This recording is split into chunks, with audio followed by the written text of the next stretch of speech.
back in the wild again. And I feel right at home where I belong. I had that feeling coming over me again, just like it happened so many times before. Yeah.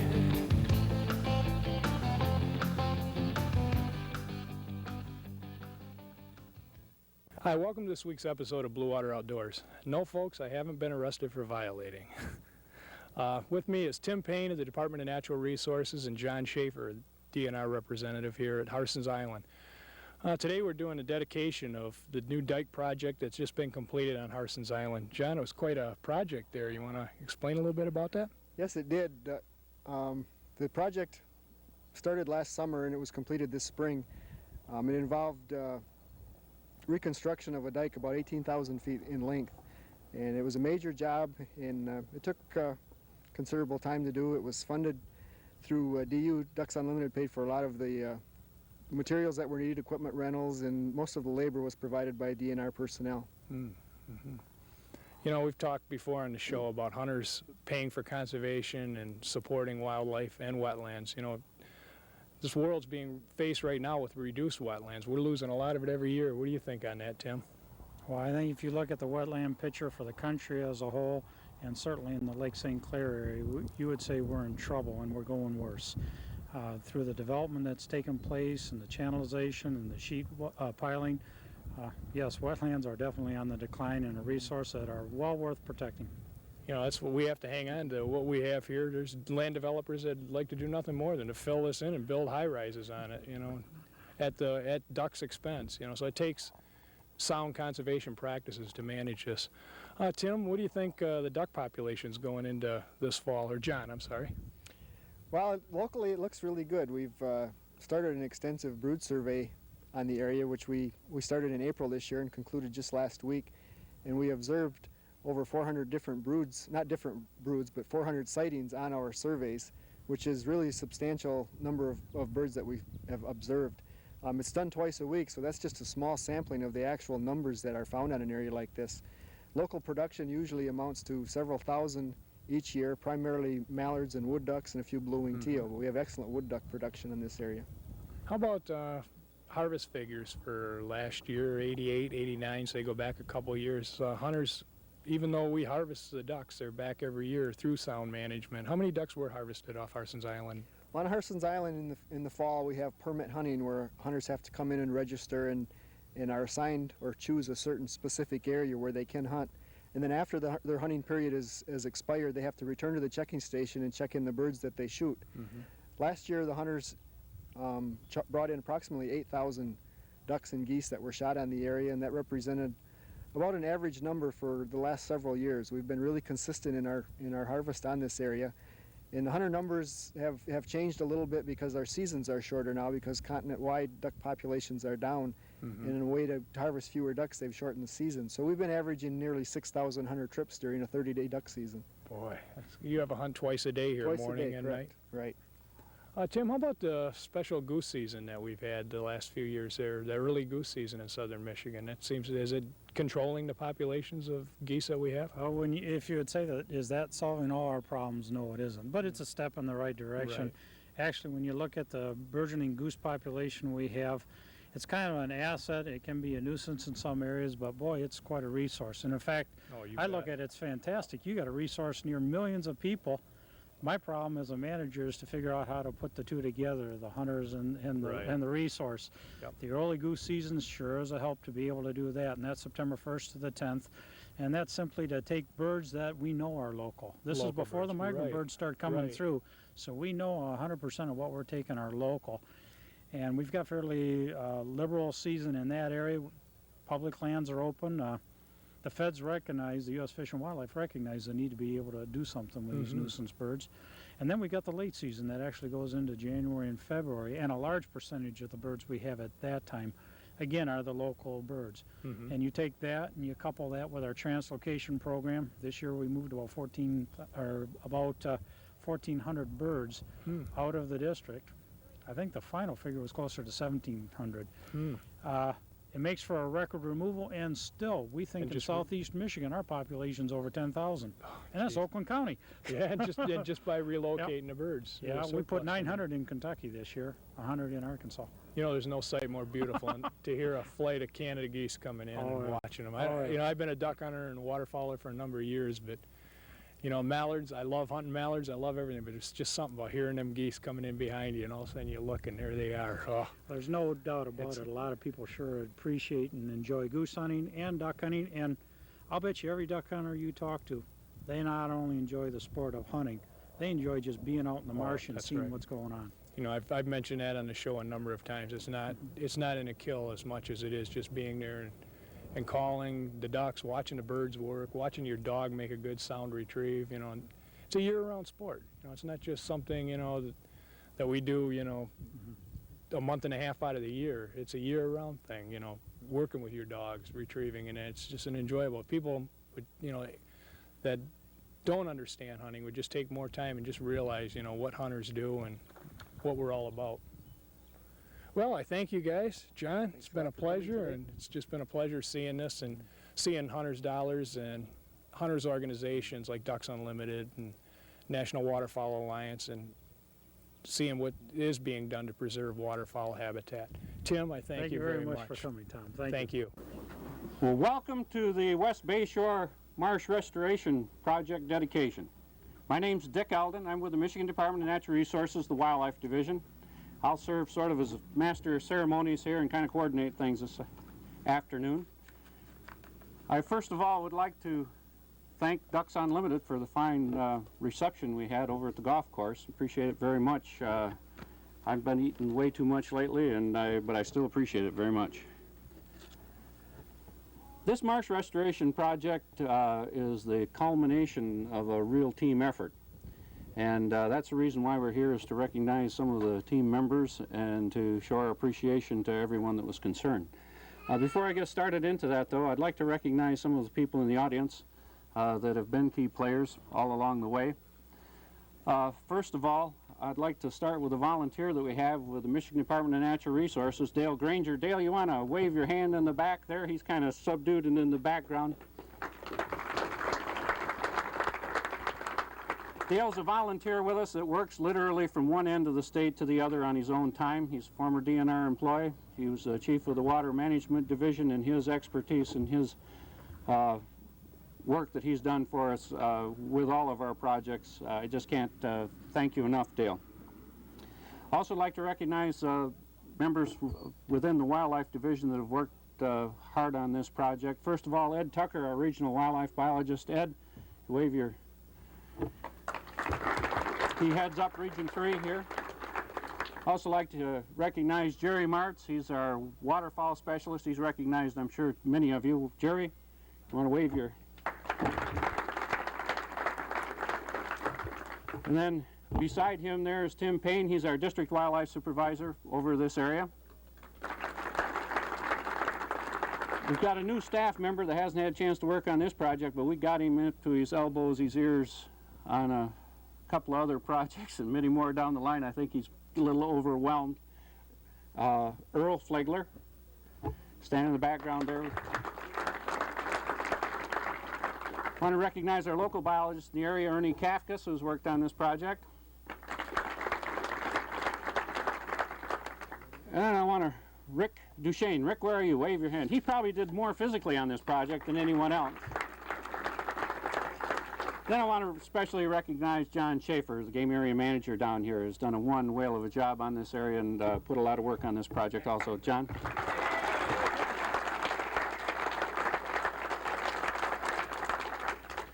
Also want to recognize Glenn Corbett, past president of MUCC. Glenn, glad to have you here. I saw you a little earlier. Could you? Thank you very much. Also have State Representative Terry London here. And Terry, would you like to say a few words? Well, thank you very much. It's a pleasure to be down here in the lower corner of my legislative district in this dedication today, and it's just really great to reacquaint myself with some members of the DNR and some leaders of Ducks Unlimited and the other wildlife groups, and I'm just really happy to see the partnership of these groups and the state government as well as we rededicate these down here today, and I'm just really pleased to be here, and thank you very much.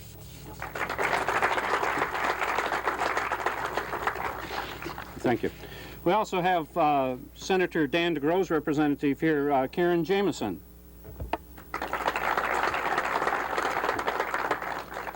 And we also received a letter from Senator David Bonnier expressing his regrets, but giving us all the support and congratulations on this project. This unit down here that we're dedicating here today is important to me. This, right in the same marsh unit that this dike is protecting, is where my daughter shot her first duck. It's also where my son got his first double. Matter of fact, it was on the same day. This area is also very important to me. This is where I was really first introduced to waterfowl hunting, the values of a marsh, by one of our former biologists, Leo Pospichal, which I know many of you knew. So it's very hard for me to come down here without a lot of flashbacks that are very important to me. So this project in general has been near and dear to me. This project here falls within the North American Waterfowl Management Plan, which is underway now between the United States, Canada, and Mexico. This is a key area down here in southeastern Michigan.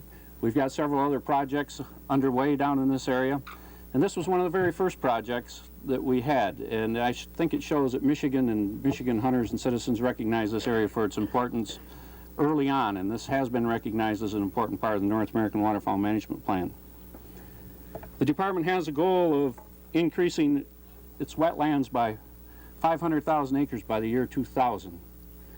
This here was a protection project, but we have many projects going on with some of the very same team players you see in the audience and that are up here on the podium today. I would like to also recognize an individual that has helped us out a lot with the marsh projects, and I wasn't going to at first recognize him at all because he seems to have had a beer in his hand a lot lately, or at least twice today, and he's grown a beard. Anyhow, I'm kidding. Fred Hinkst of Ducks Unlimited here has worked with us very hard and strong on Ducks Unlimited projects and the Marsh project, getting it off the ground, and been a real help to us. Fred, would you please stand up and just wave your hand at least?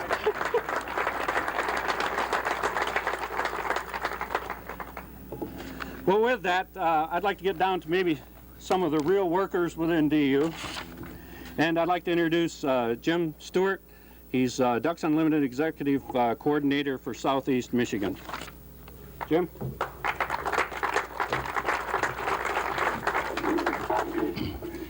Thank you.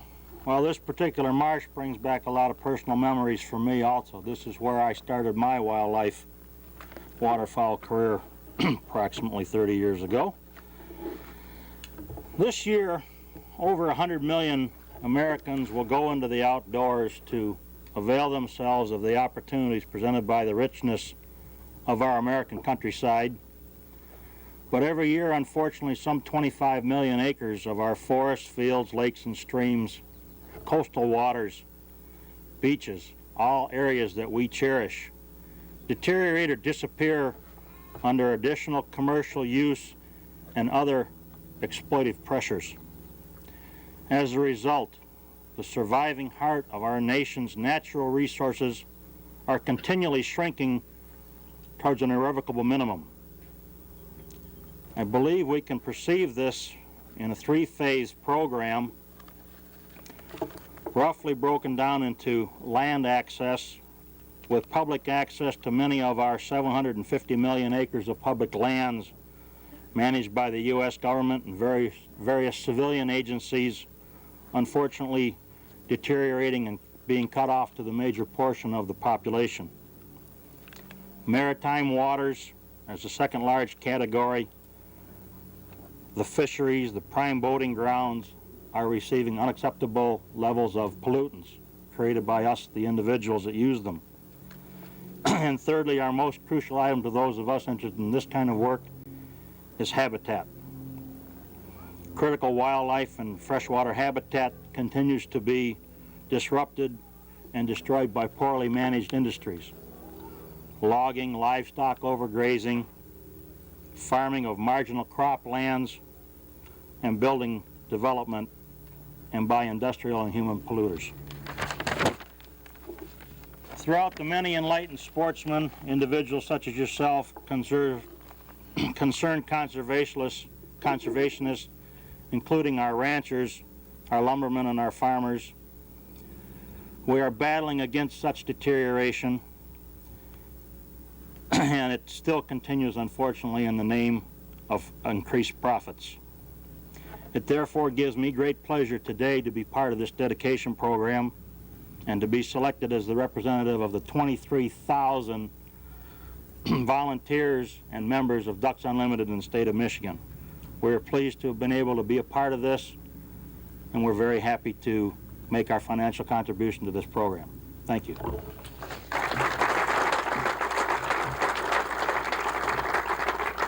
Thank you, Jim. I'd like to next introduce the DU Marsh Coordinator for the state of Michigan, Clark Sullivan.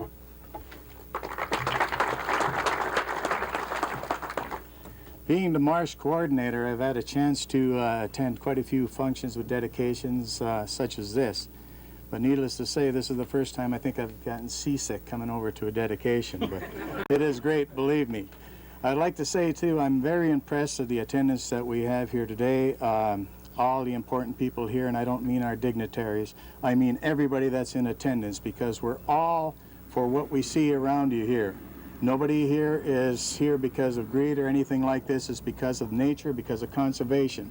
And it is why we're here today, and I'd like to welcome you all. I'd like to also acknowledge that our legislators that showed up, they're the type of people we need behind us at all times. And if they take the time out of their busy schedule to come here today, I think they deserve our support. So we're glad you're here. Also, I would like to take time to give you an idea what our Marsh program is. It'll only take a minute here. First of all, in 1984, Ducks Unlimited initiated what is called a Marsh program, and that is the matching aid to restore state habitat. Since that time, we have expended or obligated approximately $800,000 to the state of Michigan. How we get this money is by our net gross, which is approximately $2 million that we raise throughout the year from different Ducks Unlimited events. We get 7.5%. We match this one-on-one or one-to-one with state DNR and other contributing groups, and we put together what you see here today. So if anybody asks, we all provide something that is going to be beneficial not only to you, but to, again, the conservationists and people who love outdoors. Also, I'd like to say that because of all of these groups getting together, Harson's Island Waterfall Group, Department of Natural Resources and Ducks Unlimited, we are stressing our partners in conservation. And this is how we'd like to work from now on. Every group will get along and put together and put back into Michigan what we have been lacking for quite a few years. And this is unity amongst us and being able to put these projects together and help the cause of our conservation. On behalf of Michigan Ducks Unlimited and Ducks Unlimited National, to John Schaefer, our local area unit manager, what I'd like to have John do is put this plaque here in the managed office so all of our waterfowlers throughout this area that are able to come and use this facilities will recognize what Ducks Unlimited and the Department of Natural Resources have done here today. John, would you please come up?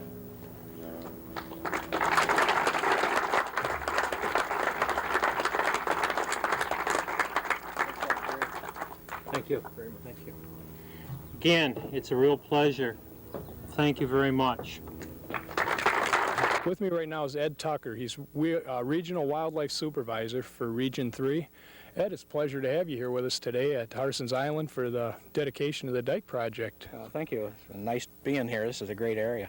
Oh, it is. It's beautiful. You know, talk about hunters' dollars being put to work. You know, when you look around, you can see it, especially in the expanse of so many people. Well, what do you think of our deer herd going into the 1990 season? Well, we're really excited about the deer herd. You remember last year we were excited about the season, but when we had the bad weather, Early, why we thought we were really going to have a bad one, but it really picked up, and we hit another record down in the southern part of the state, 162,000 plus deer, and we're expecting to take hopefully up to 170,000 this year. And the reason for that, of course, is that we're trying to blunt the population down here in the southern part of the state because we're getting some tremendously increased agricultural damages as well as horticultural damages and so forth. And we think we have a plan that we can reduce the herd a little bit and still provide the hunters the number of deer that they need to see and that they want to shoot. Well, I'll tell you, I think the DNR, you know, if there's pro and con, a lot of people think that they're giving out too many doe permits, but I trust the DNR 100%, and I don't think that they'd give out them doe permits if there wasn't a deer there to support it. The turkey project there in northern St. Clair County, how's that thing going? We've been seeing quite a few turkeys. I've heard a lot of reports of people seeing them. Well, southern Michigan is really blessed with a great habitat for most wildlife species, even though we have all the people down here that we have. Wild turkey is a very adaptable animal, and it's just been in the last 10 years that we have discovered, not only in Michigan, but some of the other states before us, just how adaptable that wild turkey is. And that turkey is going to be an exciting animal to hunt down here, and we've already opened up about 3 of our areas. And we'll be opening up probably this next year, probably a couple of more, maybe 3. And then each year after that, we'll be opening up some additional areas. So right now we've got about pretty close to 12,000 birds on the land that were derived from the birds from Iowa and Minnesota and some of the other states that we picked up birds from. 10 years ago, we didn't have turkey in southern Michigan. Very limited numbers, huh? Not in those numbers. We had some over to Allegan because that was where our original stock came from years and years ago. And we've had hunting seasons there for a number of years, and then we transported birds from there up into the northern part of the Lower Peninsula, and that was the Allegan flock, generally speaking, was the beginning of the great numbers of birds that we have up there in the Region 2 area, and then some of those were taken up into Region 1 in Menominee County and Delta County and so forth. So, turkey is a very, very interesting bird to hunt, and very obviously it's a lot of fun, and it's a real challenge, and it's a great opportunity for kids and wives to get out too. That time of the year. Nice time of year to be in the woods and that. How about the ringneck pheasants going into 1990? What do you think of I've noticed a lot more birds and Pheasants Forever and some of the projects that they've done, habitat and that, it's seemed to bringing them back a little bit. Well, we're very appreciative of the sportsmen's clubs, and particularly Pheasants Forever, the chapters being organized as rapidly as they are in the state. And they've come a long way to helping us get involved in providing extra habitat for the birds and so forth. But we think the weather has had a lot to do with the changes, you know, in our pheasant populations. We've had 3 or 4 mild winters right in a row, and that's helped. And the ringnecks are coming back in many of the areas, and we're getting more attention. I think a lot of the landowners are starting to pay more attention to some of their own habitat practices on the lands. And so I think it's a combination of a whole lot of things, but we're excited about that. And then, of course, we have our Szechuan pheasant coming on, and we've seen some phenomenal changes in bird populations in those areas where we have put out some Szechuans. So we're really excited about that. We think that we're going to have birds again. We may not have birds to the tune of 1 million birds in the bag like we've had sometimes in the heydays, but we'd like to be pleasantly surprised. We think we're going to have 500,000 birds in the kill one of these days. Oh, I think they're going to come back. How about the Sichuan birds intermingling with our Chinese ringnecks? That was it eventually what we were planning in the projects, weren't we, that they would reproduce together or breed? Well, yeah, they do breed together, and we've developed, or our researchers have developed, a key by looking at their plumage to be able to determine on any birds that are taken whether it has Szechuan blood in it or whether it's a straight ringneck. And so we're quite hopeful in the long run that we will have some local areas where there are pretty much pure birds that have been raised and live together, and then as they spread out, why they'll be interbreeding with the ringnecks and so forth. Then we have other areas where we intentionally crossed the ringneck with the Szechuan, and we planted those hybrids. And then we're going to other states, I think it's either Iowa or Kansas, and getting purebred ringnecks from them and crossing and releasing them in certain areas. So we've got about 5 different niches that we're trying to fill with a different type of pheasant. And by going with all these alternatives, we feel confident that we're going to find one that's very successful in all these various areas. Well, I'll tell you folks, you think this is Region 3, you know, being such a heavily populated area as we have with the millions of people that we have down there in Region 3, it's generally urbanized as far as in relationship to rural, you know, and the wildlife's just thriving. Look at the numbers of deer we have, the pheasants, you know, the pheasants are definitely coming back. We reached some lows in our pheasant populations, but I think it's going to be uphill now. Well, I'll tell you what, Ed, you know, when you step into the field in the woods this fall, you know, and you got that buck in your sights or that flush of that ringneck, you know, you can thank Ed here because I think he's doing a fantastic job with the Department of Natural Resources as far as, you know, ensuring the numbers of game that we have available to us hunters. You know, and you can also thank yourself, whoever's involved in your involvement in sportsmen's groups and everything like the project you've seen here today. You know, it's just, it goes to show you that we go far beyond standing behind a gun or a bow and pulling the trigger. You know, we care and we love the wildlife and we want to see it there for future generations. Ed, I thank you very much for this. Well, thank you very much for asking me. Appreciate it. Okay, Ed. Tom, this was, I bet, probably the most breathtaking shoot I've done. We went to Harson's Island today and viewed over the dike project the DNR and Ducks Unlimited have been working on for 2 years. And I stood out on the dike. We took a drive back there and stood out on the dike and overlooked the marsh. And I thought, you know, we're out here and we're filming this project, and it has to do with the preserve that they're building for the fowl. And I thought, we haven't seen a bird, you know. And then it dawned on me that that's the whole idea behind this. I mean, the marsh is for the protection. It's a habitat for these birds and, you know, the fowl there. And that's what it's intended for. Of course, this time of year, it's not hunting season, so it kind of protects these birds from the hunters. But the hunters themselves have laws to abide. And the other thing it protects them from is their predators. Right. And of course, the predators don't follow a calendar. They don't know this is the wrong season. And these birds are in there and they're nurturing their young, and you know, that's what it's for. It's so that they can multiply and in a preserve like this. So it was just great, and I think the whole of this, once the duck hunters get out there and they go out to Harson's Island and it's opening morning and they're going to get set up waiting for that first shot, and as they sit there poised, I think I don't think that I'd be lying if I said they're not at that moment going to be thinking of whether they're going to fill their limit or did the DNR do what they're supposed to do to have the birds there for them. I think that hunter is going to, at that moment, he'll probably get a clutch in his chest, be able to look over this marsh himself and say, no, I helped achieve that. It wasn't only through their dollars, it was through a lot of hard work, effort, and caring. And that's what this is all about. The hunters care. No matter what type of hunters that are, they care about what's going on with any kind of animals or the birds. So I think that's going to be their first thought when they see that, and they can be proud, real proud of what they've done today. Well, that's right. You know, the habitat. We didn't see a lot of ducks. It's hard to believe those thousands of ducks swimming around and all the cattails and that. But you know, the main thing that any type of fowl species, when they have their young and their broods, is avian predators. You know, hawks, your owls, your great horned owl's a big predator of all pheasants, quail, any bird species. So they got to have a canopy type of cover like that, and that type of cattail and marsh presents that type of cover. Same as hay fields for the pheasant broods, and that cover gives them that overhead cover and protection that they need.